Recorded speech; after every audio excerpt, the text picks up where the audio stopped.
पंचायत समिती सदस्य सगळेजण इथं आलेले आहे. तर माझी तुम्हाला एवढीच विनंती आहे, मला जरा यायला उशीर झाला, मी त्याबद्दल माफी मागतो.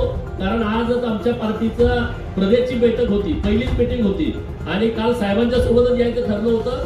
पण म्हणलं आज प्रदेशची पण मीटिंग करावी आणि आज इकडे जावं.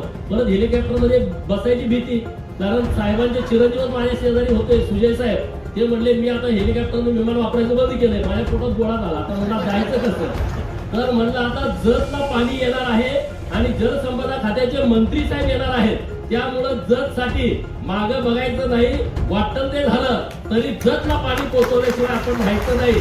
या भावनेतून आम्ही आलोय. साहेब तुम्ही आवर्जून आला, आम्हाला वेळ दिला आणि आमचं सातत्यानं तुम्ही ऐकून घेता, त्याबद्दल मी तुमचं मनापासून आभार व्यक्त करतो. अधिकाऱ्यांचं कर्मचाऱ्यांचं मनापासून आभार व्यक्त करतोय. खूप चांगल्या पद्धतीने ते काम करतायत.